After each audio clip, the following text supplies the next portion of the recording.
istrinya, minta maaf kepada istrinya. Dia katakan, wahai istriku, aku minta maaf atas apa yang kulakukan kepadamu.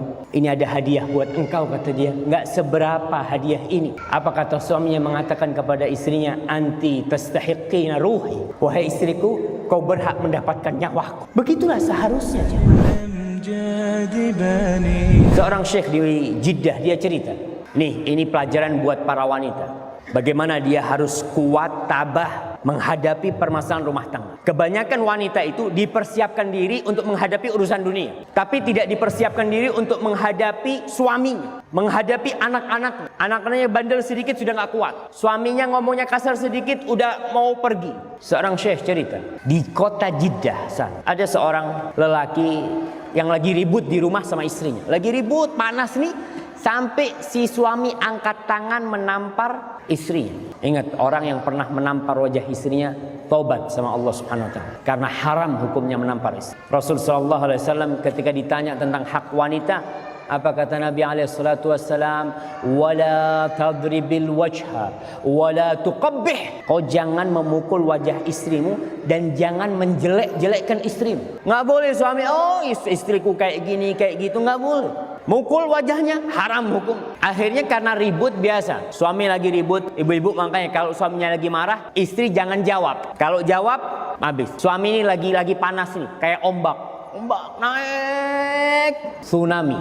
Bagaimanapun dahsyatnya akan berlalu, badai pun pasti berlalu. Tinggal kita ketika suami marah, diem nih, entar lagi turun, selesai. Tapi kalau badai itu kita hantam juga, hancur kita. Kita melarikan diri aja dari amarah itu. Ini karena ribut, dipukul istrinya, ditampar wajah, nangis. Karena perempuan itu diciptakan memang kekuatan paling dahsyat wanita itu apa? Air matanya. Dia ada apa-apa, dia teteskan air mata. Nangis nih perempuan, lagi nangis. Tahu-tahu ada yang gedor pintunya, ngetuk pintu rumah. Disebutkan pakai bel atau apa. Akhirnya datang suami. Di rumah di situ kebanyakan ada kekernya jamaah ya. Di pintu itu ada apa? Ada lubang yang bisa untuk melihat. Di keker ternyata mertuanya datang. Mertuanya datang satu keluarga besar. Masya Allah. Bingung nih suaminya. Habis sudah rumah tanggaku ini. Akhirnya ya sudah, istrinya masuk ke dalam. Si suami mempersilahkan mertuanya ya salaman untuk duduk ya ruang tamu.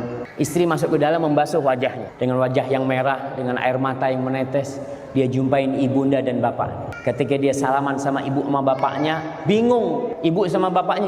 Nak, kenapa kau nangis nak? Ada apa kau menangis? Apa kata anak itu? Dia mengatakan, ya Ummah, subhanallah, Allah tahu aku ini rindu sama kalian, katanya. Allah kirim abah sama umi ke sini sama keluarga semuanya, kata dia. Masya Allah.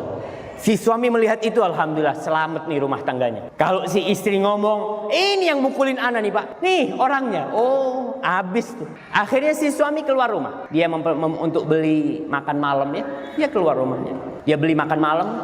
Sebelum sampai rumahnya dia mampir ke toko emas.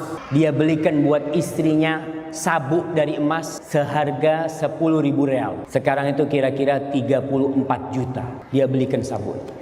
Akhirnya dia pulang ke rumahnya, disiapkan makan malam ya. Udah mereka bersenda gurau, makan malam sama mertuanya. Selesai itu pulang mereka. Nggak ada masalah. Mereka pulang. Suaminya mendatangin istrinya. Minta maaf kepada istrinya. Dia katakan, wahai istriku, aku minta maaf atas apa yang kulakukan kepadamu. Ini ada hadiah buat engkau, kata dia. Nggak seberapa hadiah ini. Apa kata suaminya mengatakan kepada istrinya, anti tastahiqina ruhi. Wahai istriku, kau berhak mendapatkan nyawaku. Begitulah seharusnya jemaah. Ketika ada masalah, istri tetap kunci. Jangan sampai masalah itu keluar lewat jendela. Jangan sampai masalah itu keluar lewat pintu. Dia yang tahu dengan suaminya. Dan dia insya Allah yang bisa menyelesaikan masalah di rumah tangga.